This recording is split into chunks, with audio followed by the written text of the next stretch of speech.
welcome to another amazing episode of Say It Online, where we help digital agency owners stop just randomly shouting into the void and start communicating meaningfully and effectively in this digital age.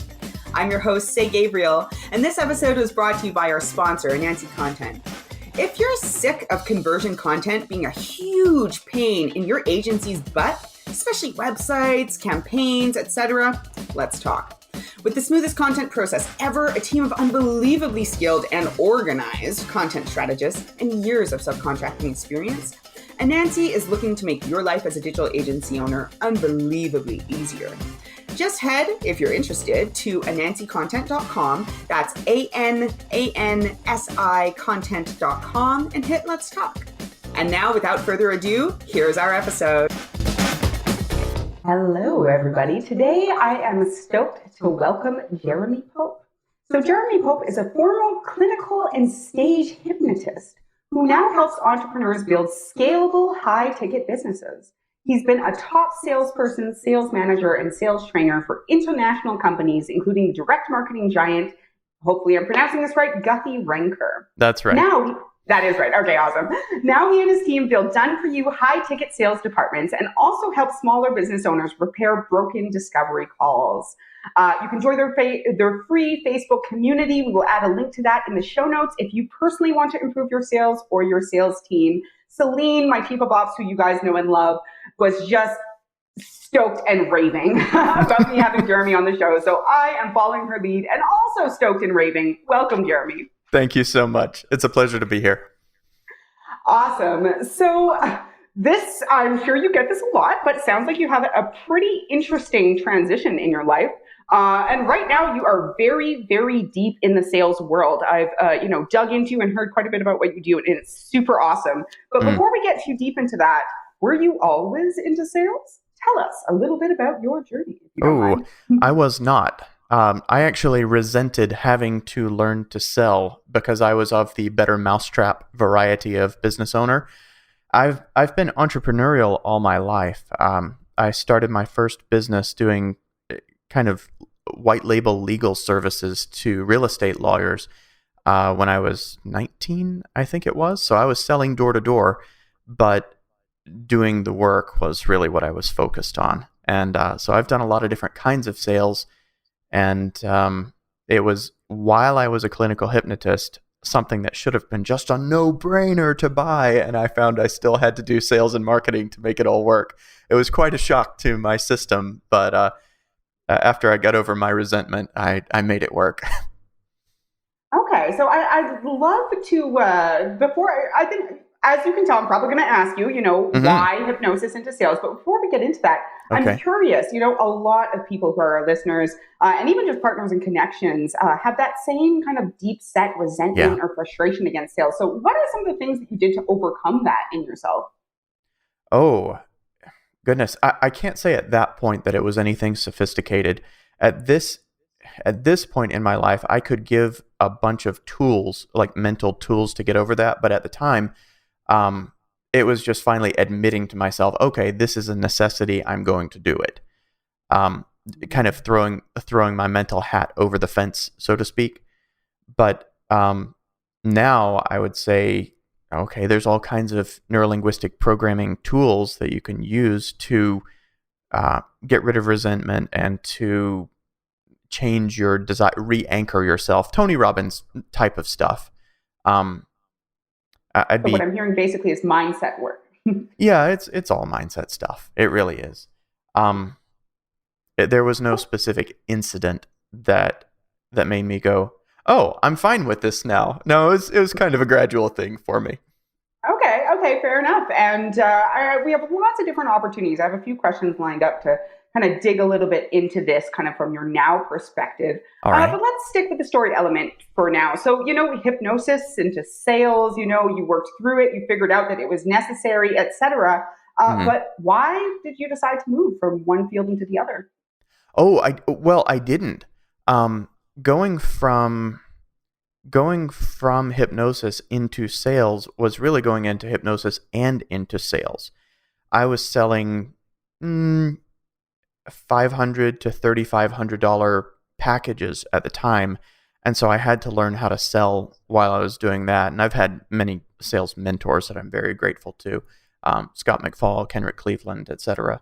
But that was kind of where I got into sales as a profession for the first time. And since then, I've sold plenty of things. I've sold life insurance. I've sold mortgages. I've sold vegetable slicers. I've sold a lot of different kinds of things, but Mhm. um, I never stopped doing hypnosis until I burned out on it.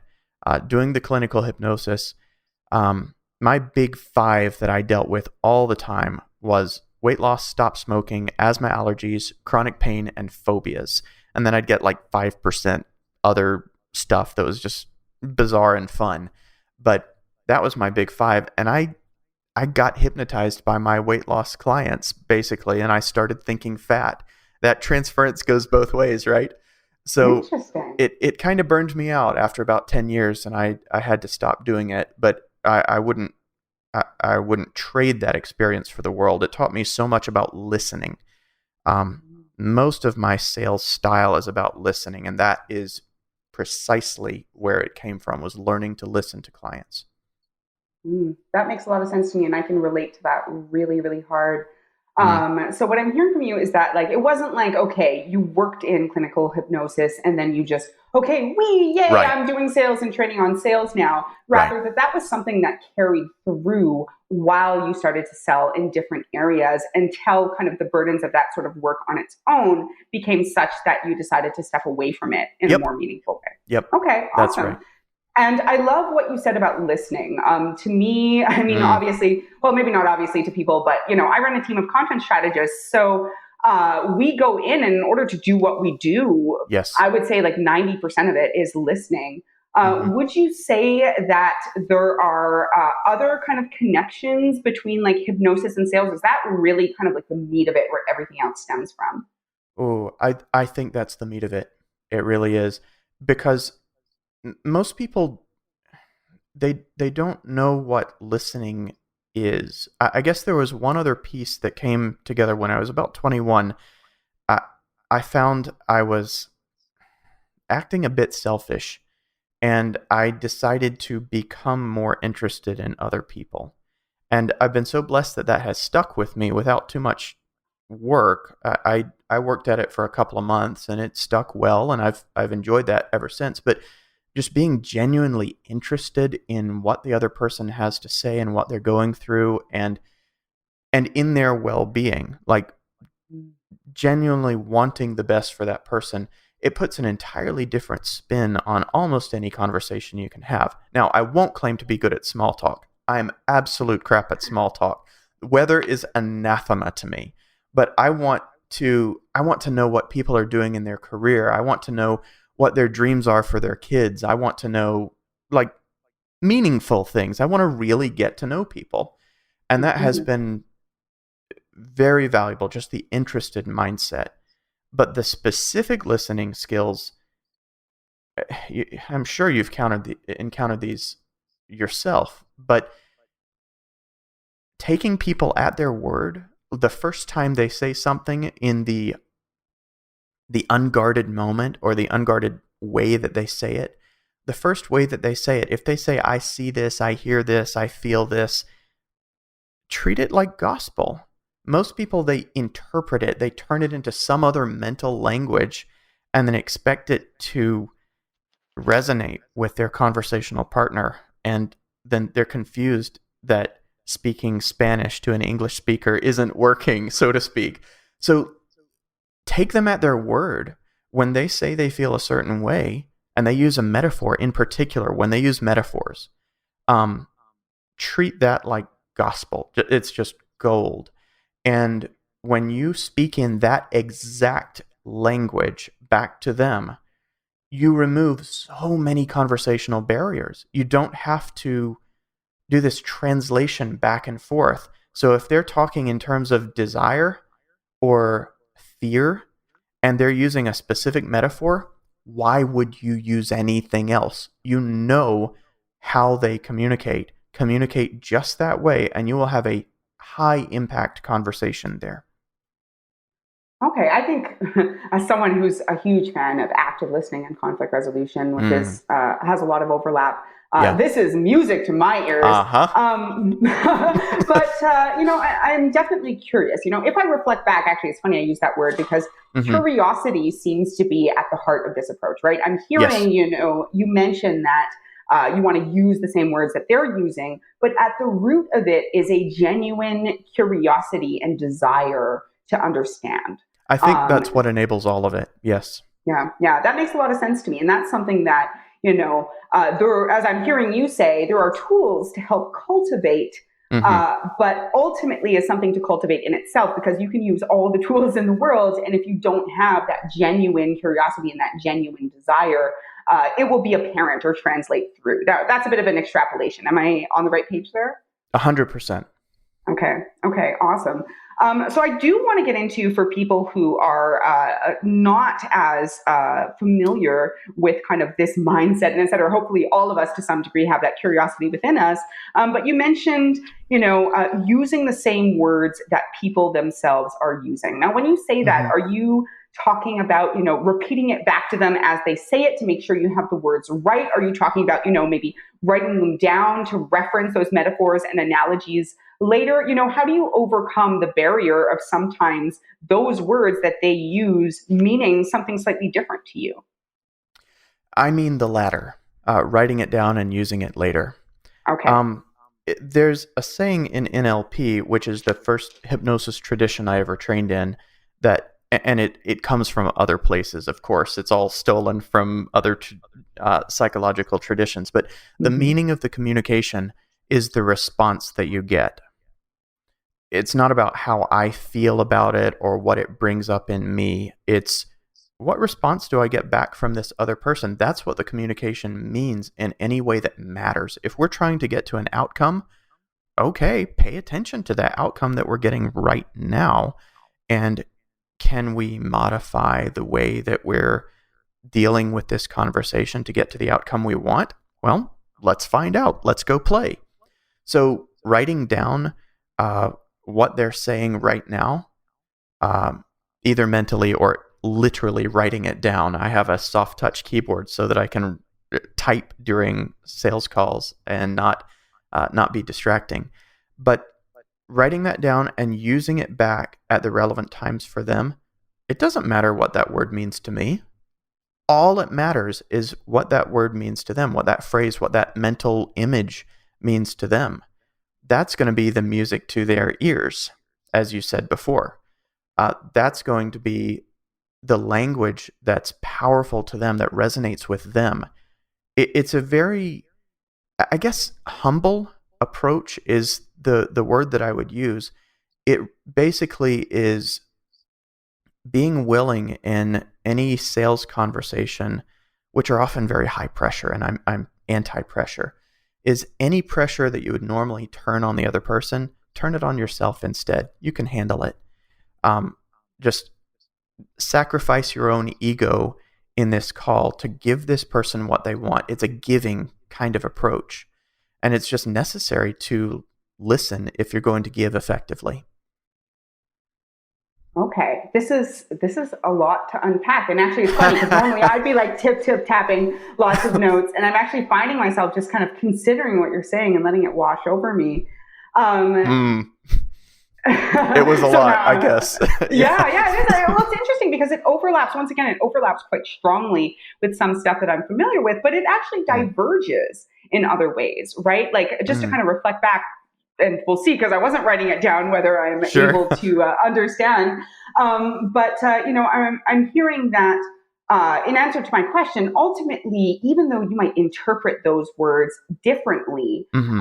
the metaphors and analogies and verbiage that they're using is what's meaningful to them. Yes. And so, if you can see that this is creating an outcome of, let's say, mutual compassion or understanding Hmm. or interest or desire, then those are things that you can, leverage or activate Hmm. again, or potentially, if certain words are leading to an outcome that is perhaps more tense, if I'm understanding correctly, you can change the way that you approach things, not necessarily Totally. literally what you're trying to say, but as long as it's continuing to come from this place of genuine, compassion and desire and curiosity from your perspective, Yeah. perhaps by shifting how you say things, you can lead to a different outcome. And if I'm hearing you correctly, using the verbiage that they're using is often a way to lead to a positive outcome, or at least one of mutual understanding, because it's showing them that those words were meaningful and recorded by you. Am I in the right ballpark there?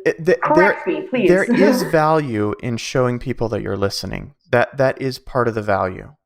To me, the even bigger part of the value is not in showing them that you're listening. I mean, it is a rapport builder, yes, but the biggest part of the value is that you don't have to retranslate constantly. You're not making them do a tremendous amount of hoop jumping just to follow you through your own thoughts. You're jumping through the hoops for them and following them through their thoughts.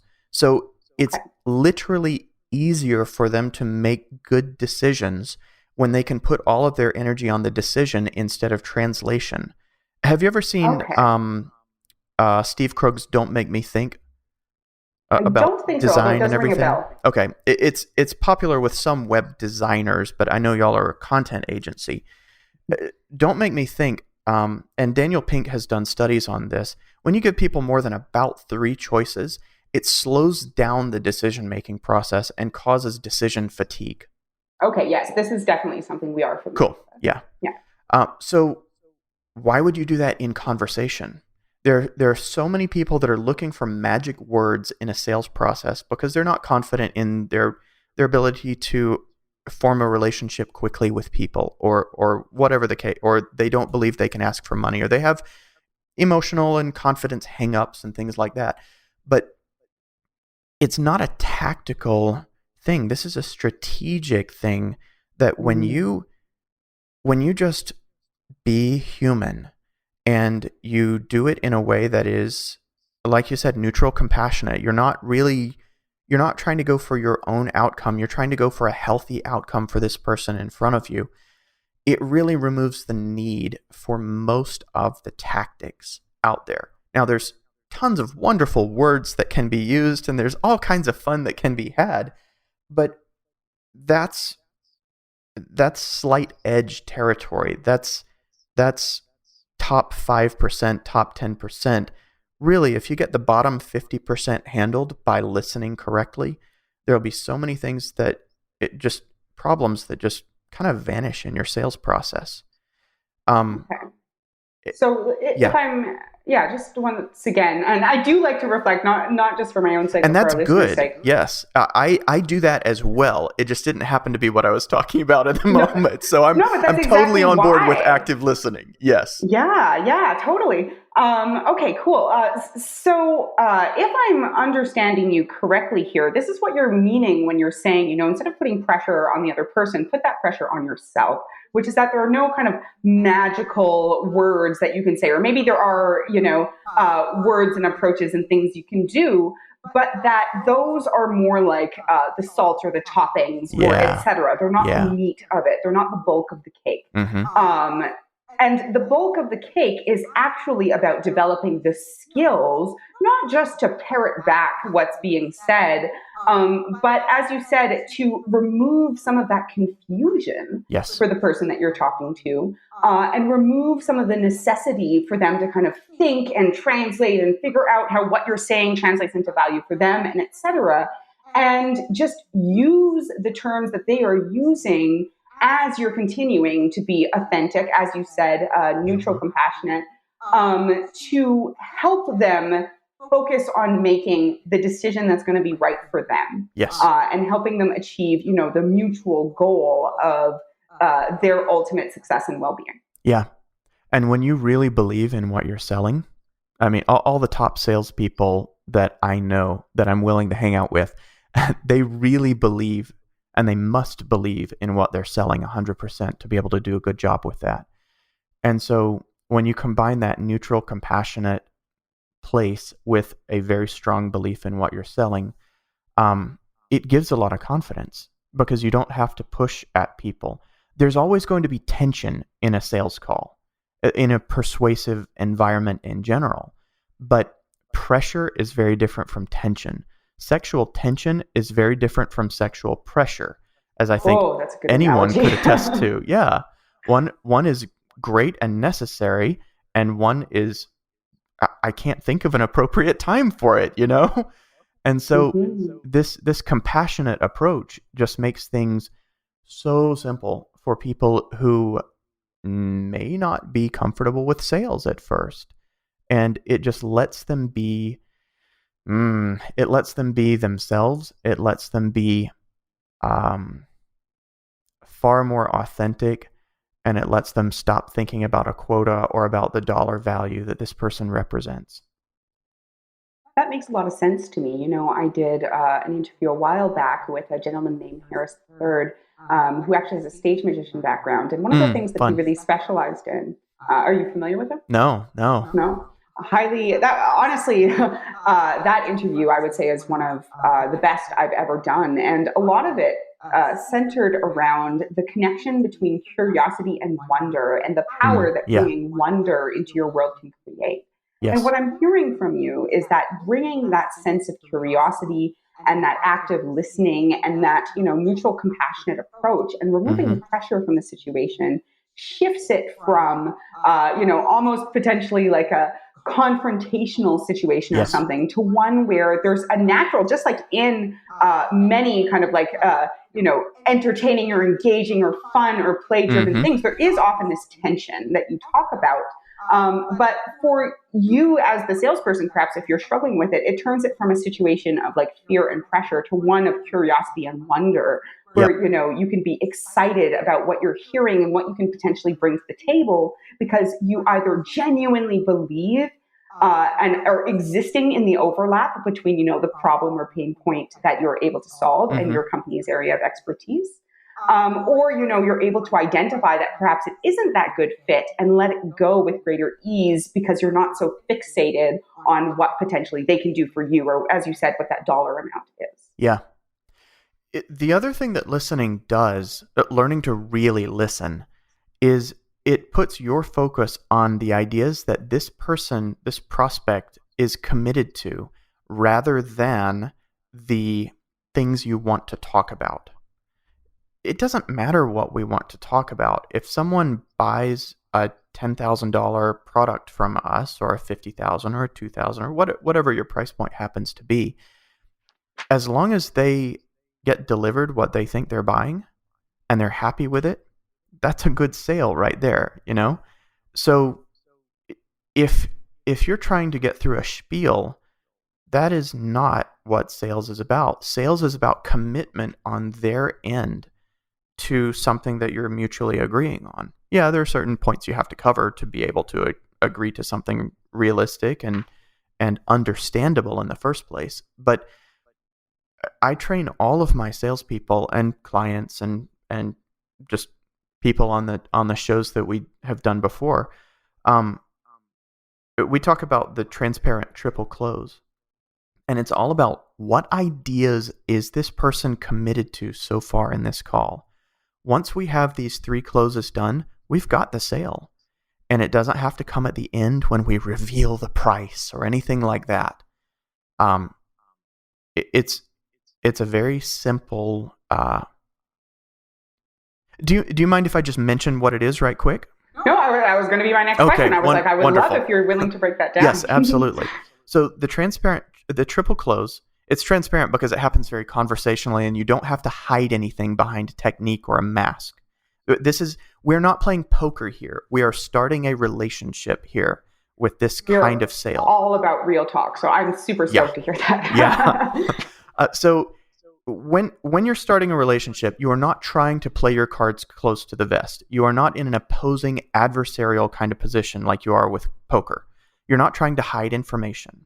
So we have what we call a no ambushes policy at the Closing Engine.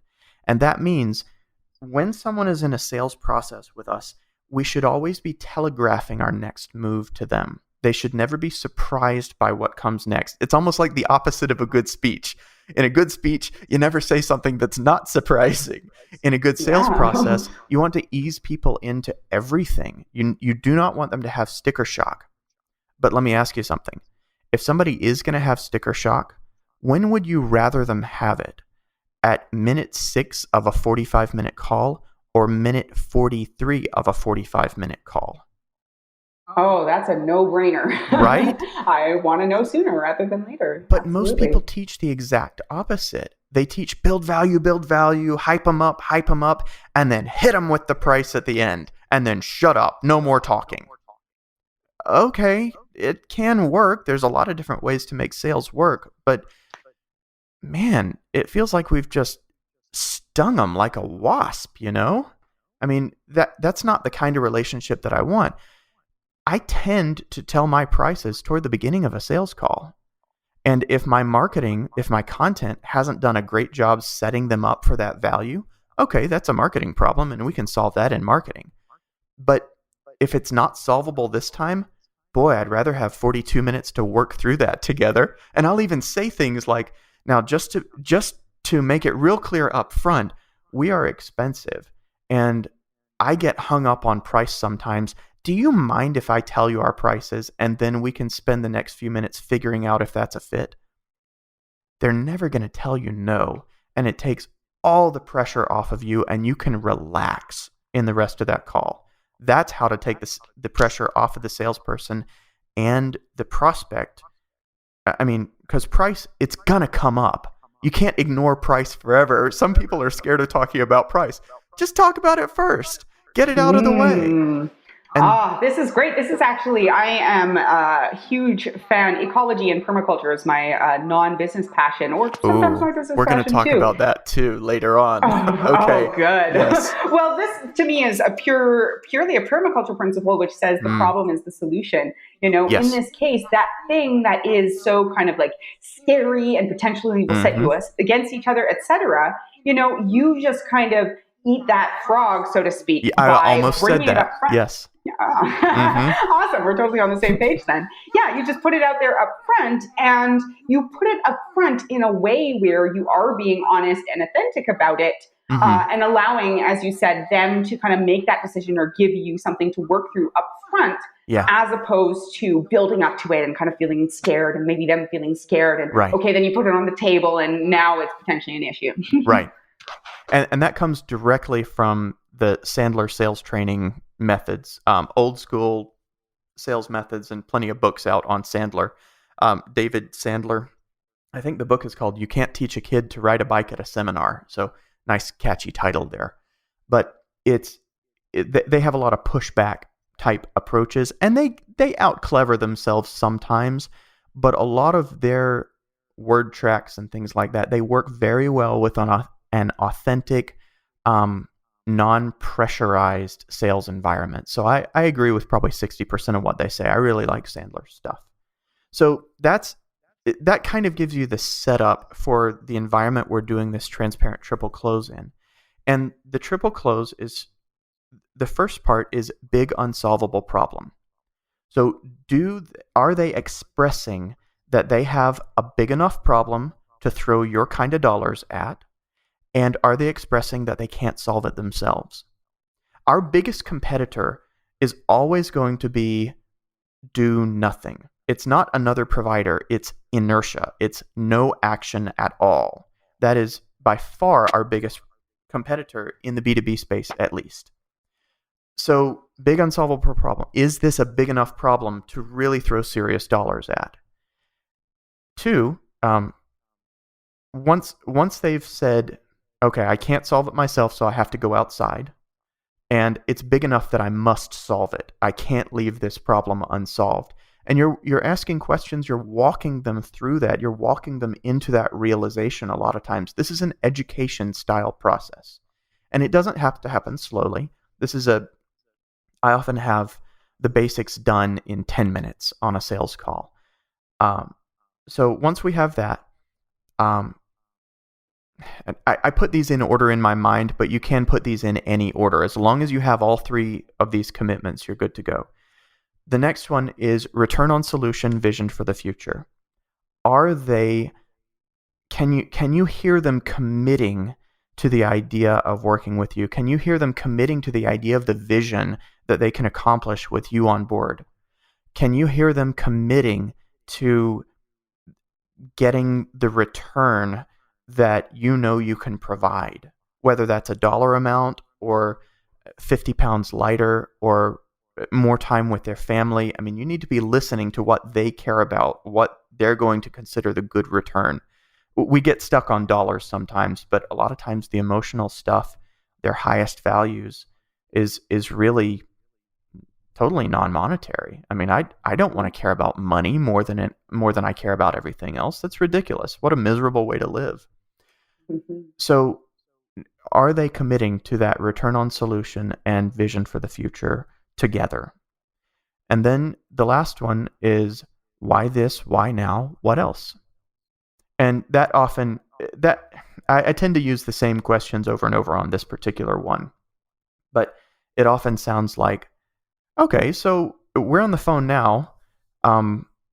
Would you have gotten on the phone with me 6 months about this? 6 months ago about this same issue?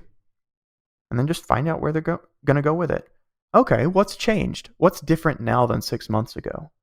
Or, so what kind of timeline are you working with here? Do you have any deadlines we need to be aware of? Or is this pretty open-ended and you have options? You want to find out if they're committed or if you can get them committed to moving now or moving at a certain defined date, or if it's just if it really needs to be okay, I'll follow up with you in 6 months kind of thing and see where you are. But that why this and why now? So why do you care about this particular phone call? Why do you care about talking with me? I wouldn't ask it quite that way, but so what interested you about getting on the phone with me in particular is a way that I might ask that. So, and then, so if you don't do this, what are you going to do instead? Because the highest service I can provide to you right now is clarity and helping make sure you know what those proper next steps are for you, whether it's with me or not. So what are you going to do if you don't do this?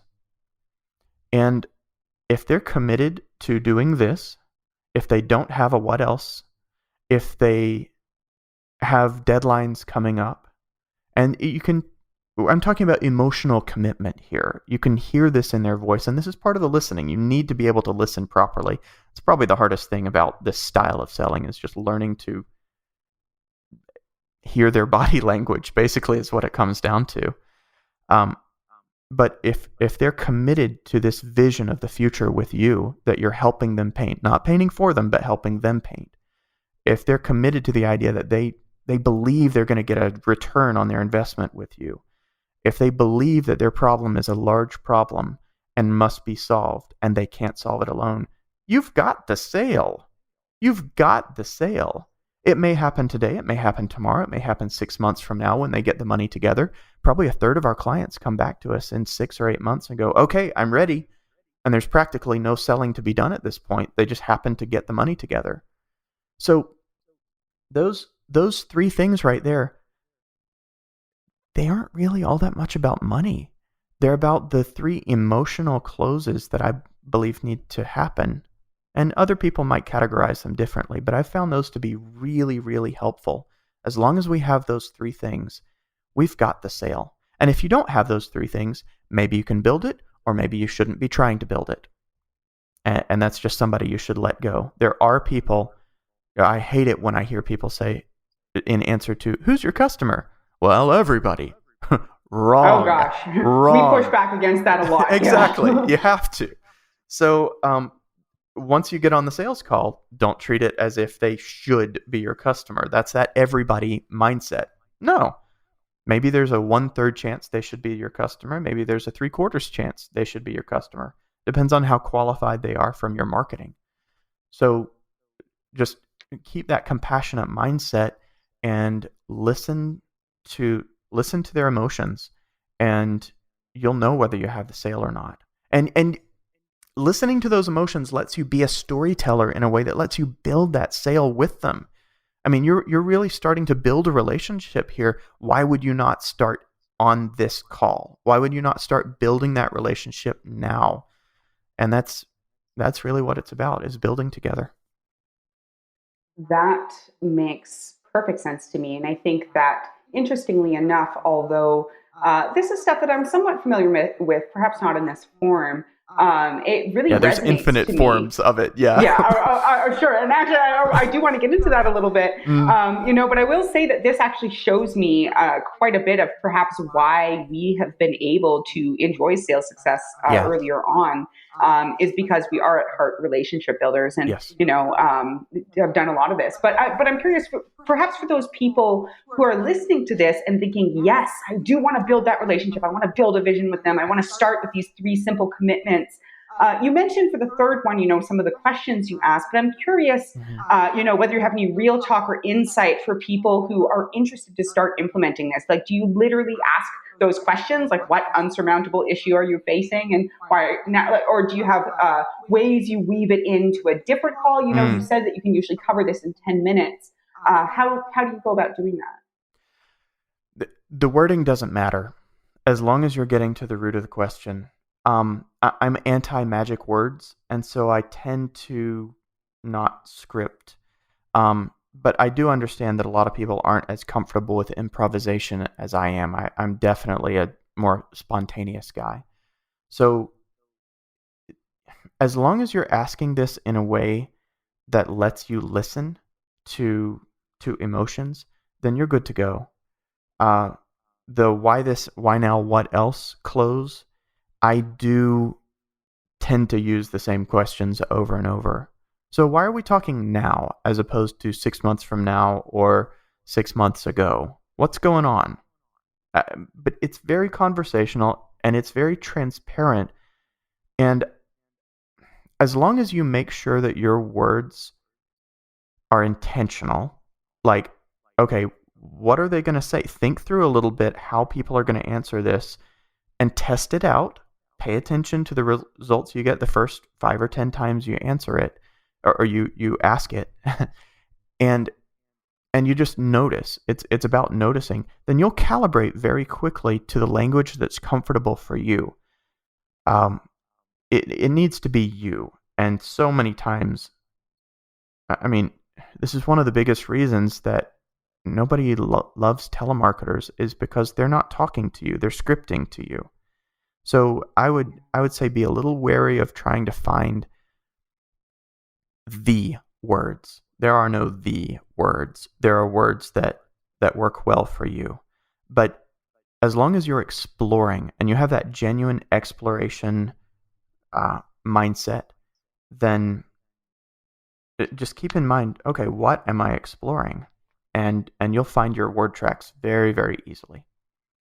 Okay, But so I when mean, you yeah. I review these things with people, and I'm happy to take a look at words people have put together and things like that. Okay, so if I'm hearing, and this all goes on the same board as the kind of critical thinking and strategic thing, this is not a tactic you use, this is a strategy that you build and leverage. Right. Which is that, if people are looking to kind of start with this and are a little bit confused where to start, I'm Hmm. hearing, start with that genuine exploration mindset, as I think how you put it.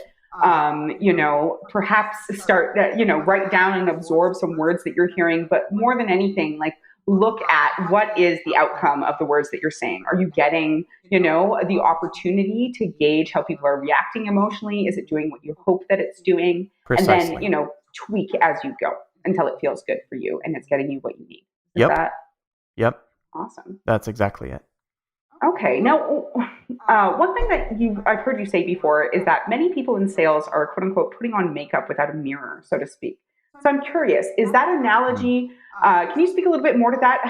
How does that relate to kind of what we've been talking what we've been talking about in these approaches that you're talking about? Yeah. Okay. So what do you think it's about, first of all? Because I want to calibrate that phrase there. It was fun to write, but I want to see how evocative it is. Well, I'll be totally candid. Like, Mhm. it did elicit my sense of curiosity. Cool. because there are many ways I can kind of think about that and process that, but it's not 100% clear to me immediately what you mean. You know, Okay. and I think that many salespeople are putting on makeup without a mirror. To me, that speaks to what you said of uh, people are going ahead and kind of saying things and doing things and following the script and perhaps making it all about them when it should Bingo. really be all about the other person and the client and what they need and understanding whether that's aligned. Yes. Is that? That's exactly it. They're not giving themselves the opportunity to calibrate to whether their words are effective or not. And no words are going to be effective with 100% of the people you use them with. That goes back to the magic words fallacy, and it is absolutely a fallacy. But if you're communicating effectively, you're getting ideas across strongly and relatively concisely, or you're going to run out of time to do it. And Yeah. I know so many newer salespeople who go way too long and who stray off track because they're afraid of getting to the point. And so that can kill a sales call very, very easily.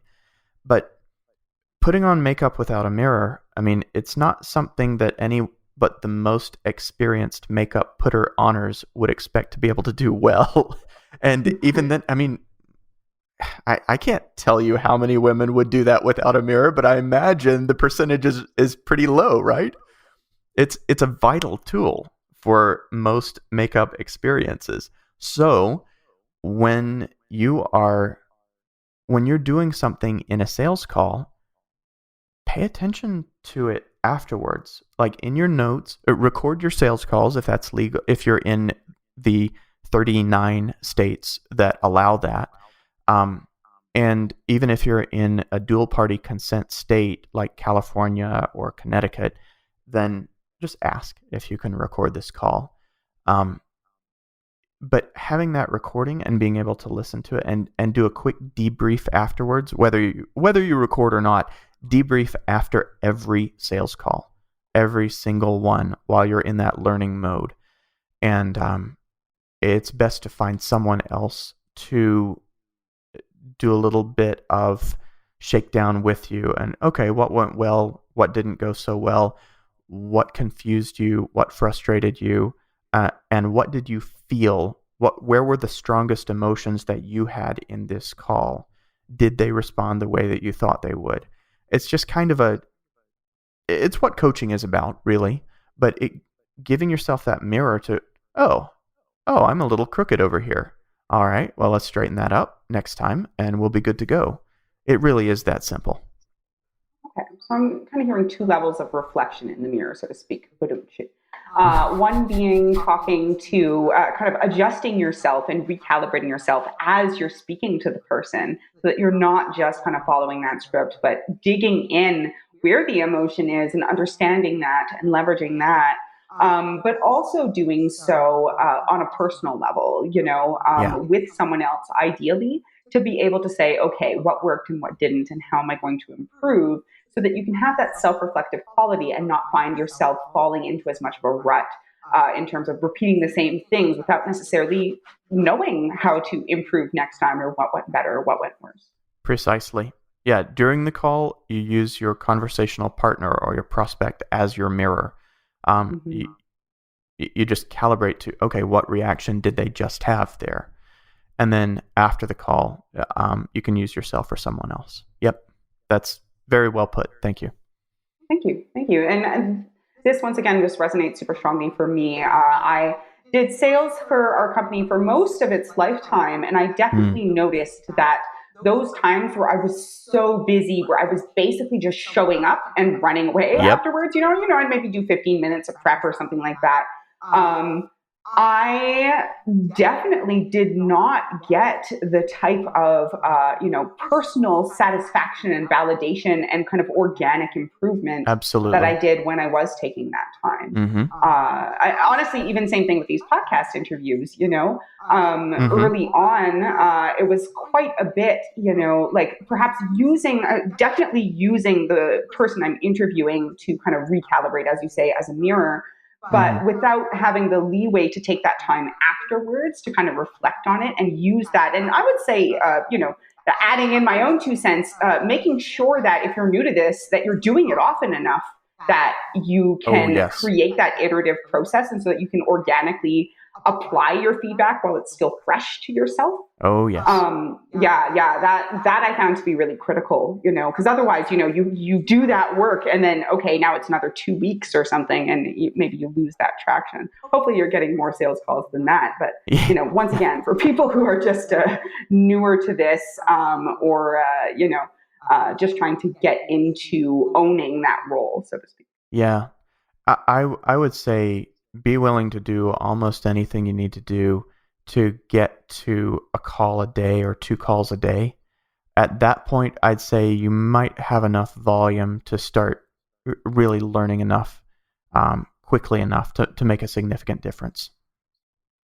Yeah, and I'd love to just highlight here too that this doesn't mean that you have to be like closing this many sales. More conversations, more better. If you need this practice, I Yeah. just point this out because some of our listeners are kind of higher value, lower volume. Yep.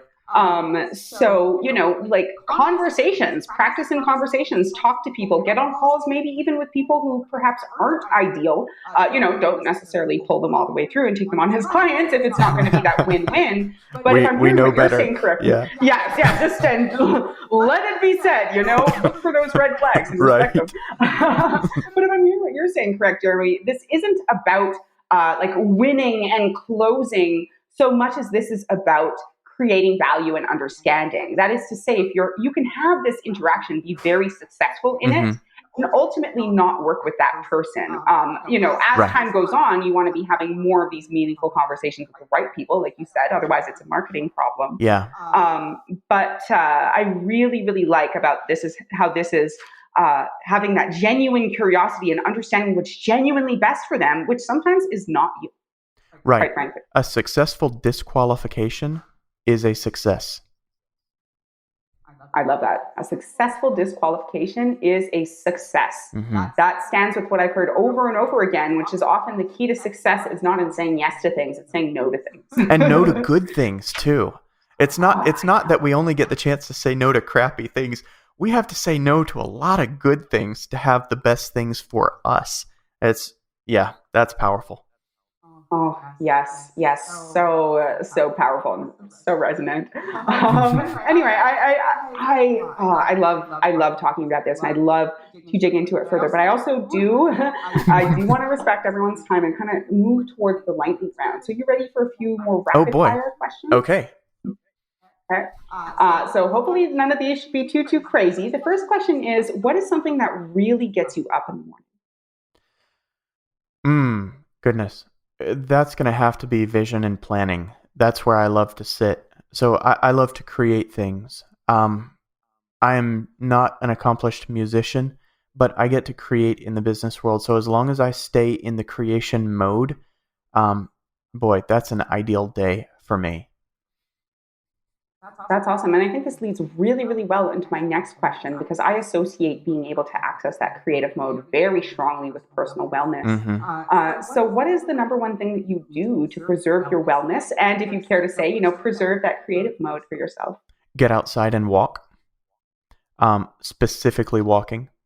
There are plenty of activities that can be done. But I kind of hate the gym.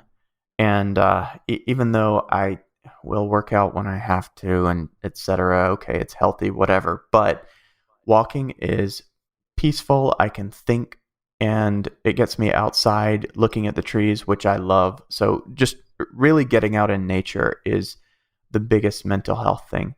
I guess sleeping properly is the next big thing that I don't always have quite as great of a handle on, but that might be even more important, come to think of it.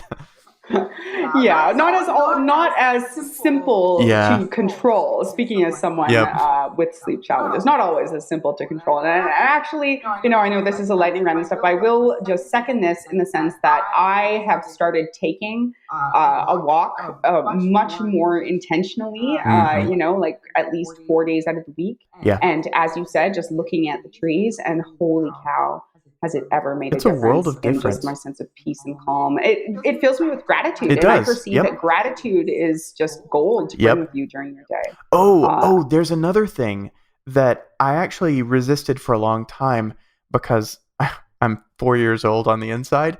It's napping, literally napping. So when I get drained and used up during the day, lying down for 15 to 20 minutes and just resting, whether I fall asleep or not.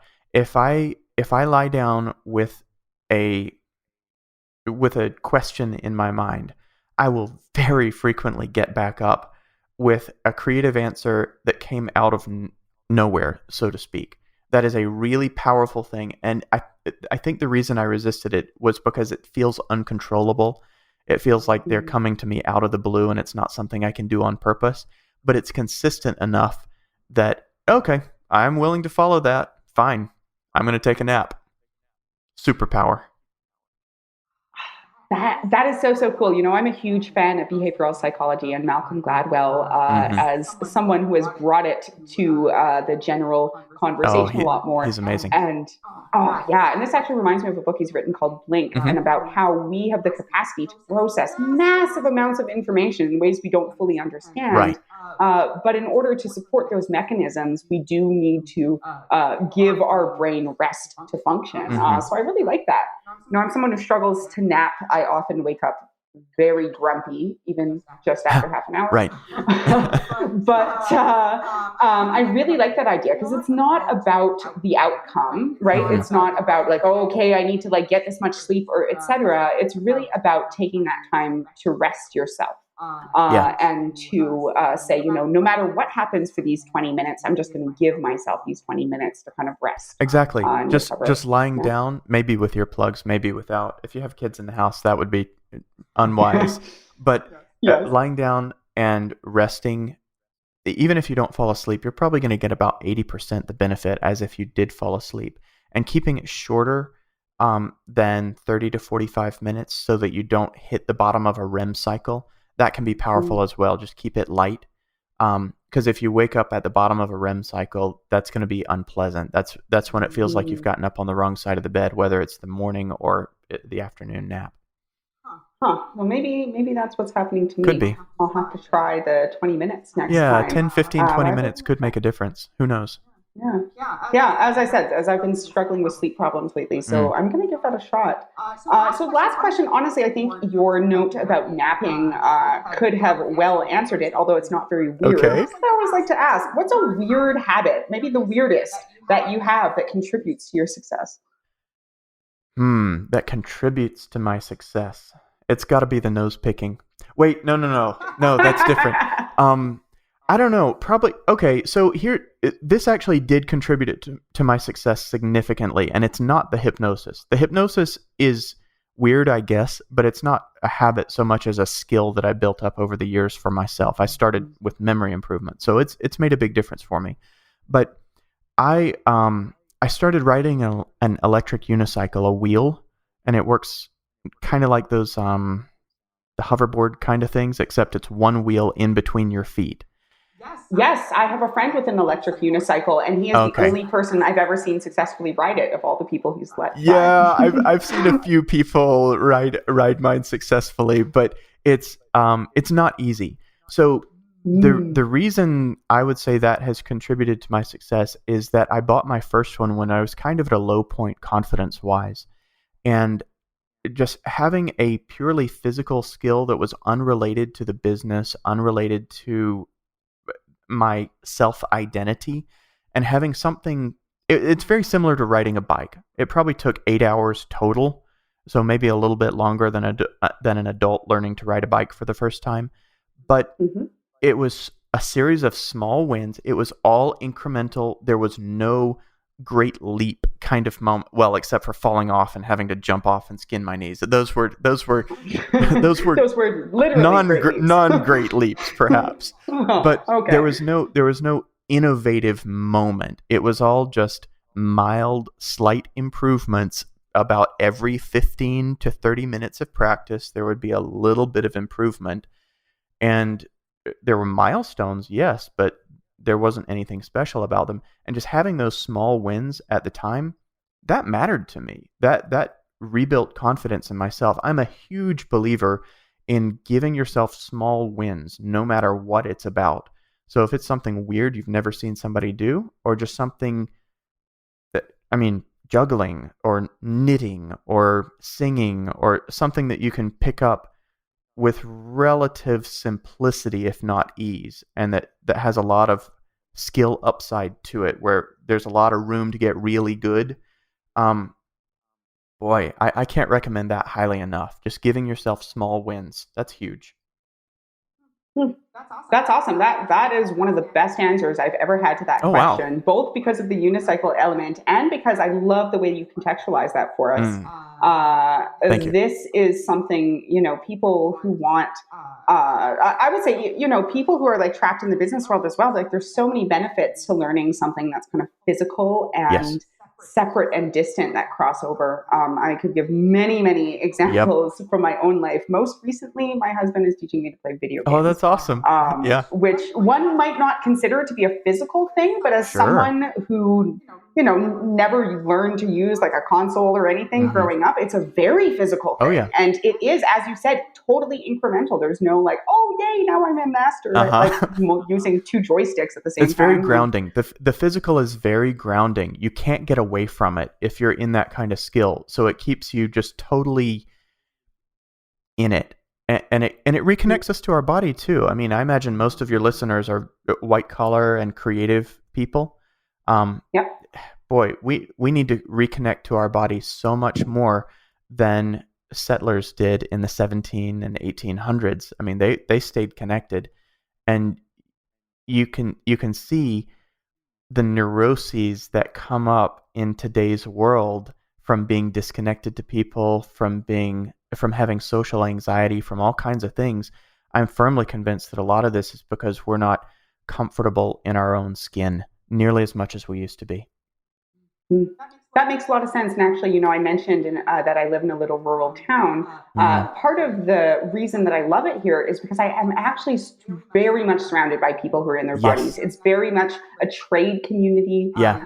Most of the people close to me are totally not computer savvy at all. And they are people who create things with their hands. And I have just been blown away about what I can accomplish. Again, I love gardening and permaculture, but I came to it as an adult, just simply with 2 feet and a heartbeat, or with 2 hands and a shovel and a wheelbarrow.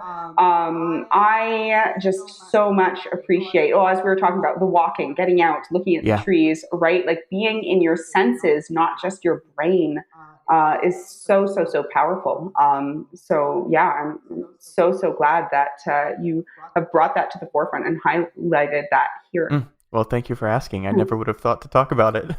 That's good. That is 1 point for that question, which I have been hemming and hawing about whether to keep and how to change. All right. So right now we're settling for, we're going to start warning people ahead of time so they have time to prep. But you came out with that just like that. So that's beautiful.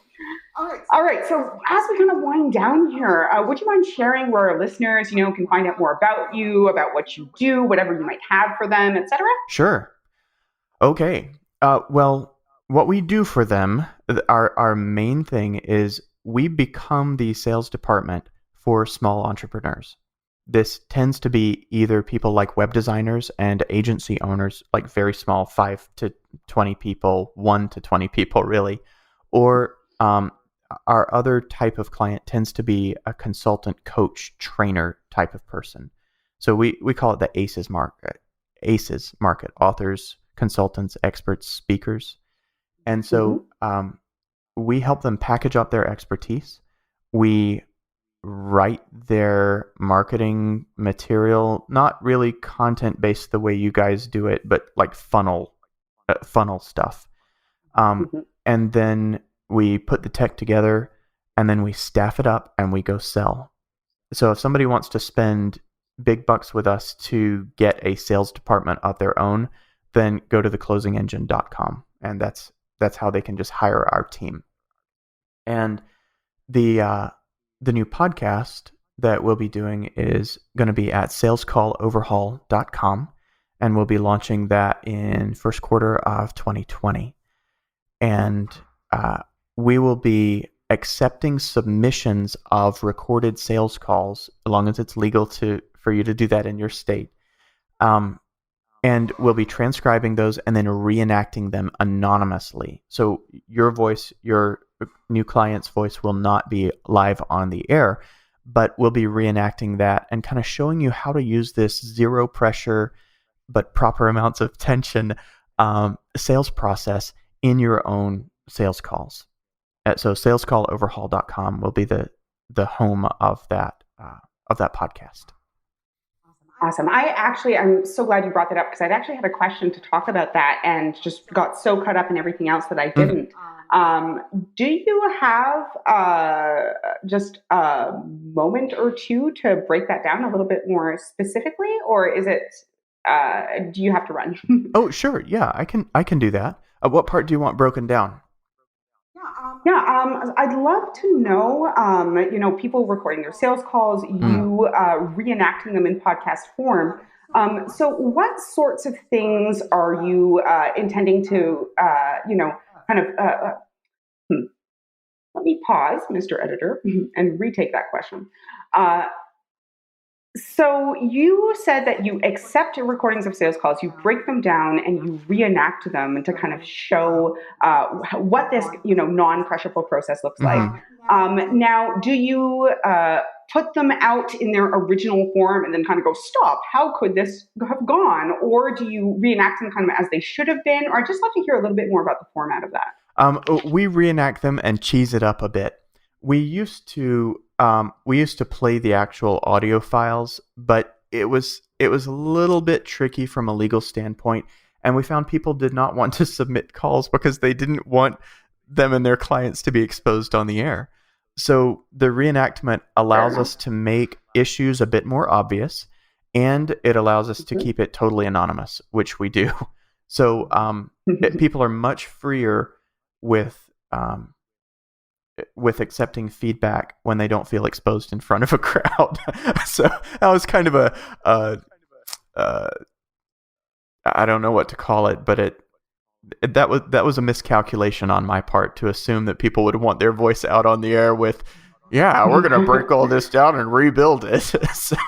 Okay, awesome. So I'm glad that you kind of clarified there a little bit. I definitely get that. And as, we like to say, it's an iterative process. Yeah. You had an idea, done is the new perfect, you put it out there, and now you're improving upon it. So what I'm hearing is that people who submit their sales calls, what they can kind of hope to get out of it is, a slightly cheesy reenactment that's kind of funny, but also breaking down, how they could have improved that and use the elements of, your process to really improve and become a superstar in that conversation. Exactly. That's the whole point of it. Okay. We'll reenact it so that everybody knows the issue we're talking about, but then we break it down and we fix it and do it right. Yeah. Awesome. That sounds great. I feel slightly nervous, but you might be receiving a few recordings from us. Awesome. Well, nobody will know it's you. We redact all sensitive information. Awesome. Well, this is really, really cool. I think that, we talked about the fact that by the time this podcast episode launches, hopefully that will have also launched. So we will definitely give links to all of these things that you've mentioned here today.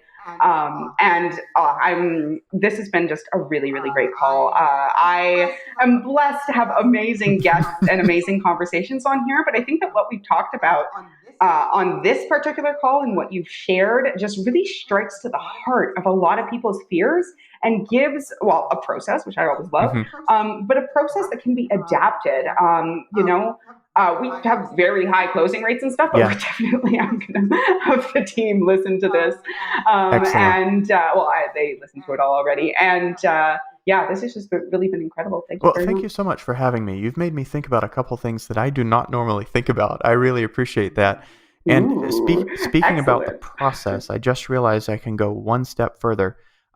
We can give away our call structures, and you'll be able to get that on salescalloverhaul.com. So we'll happily give away a downloadable version of that.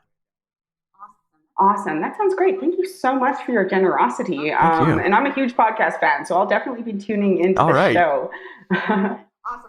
Awesome. Well, this has been absolutely excellent, Jeremy. I'm so glad to talk to you. I hope that you, as well as all of our listeners, have an absolutely fantastic day.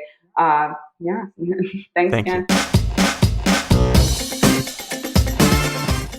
And that does it for another amazing episode of the Say It Online podcast. Join us next week. And don't forget to like and subscribe, whether it's iTunes, whatever your favorite podcast player is. It is always, always appreciated. It really makes a difference for us. It helps us get this word out to more people. As always, this episode was brought to you by our sponsor and Say's own business, Anansi Content. If you're a digital agency owner and you're still wasting too much time chasing down content that maybe isn't even all that great, let's talk. We've spent years working on the best process for selling, planning, and delivering amazing conversion content for your client projects. Better yet, we moosh our process to yours so that your client and you have a seamless and amazing experience the entire time through. If you're interested, just go to our website. That's www.anansicontent.com. That's ANANSI content.com. And just click Let's Talk. I'd love to chat with you. Someone else on the team would also love to chat with you too. Hope you have an amazing rest of your day.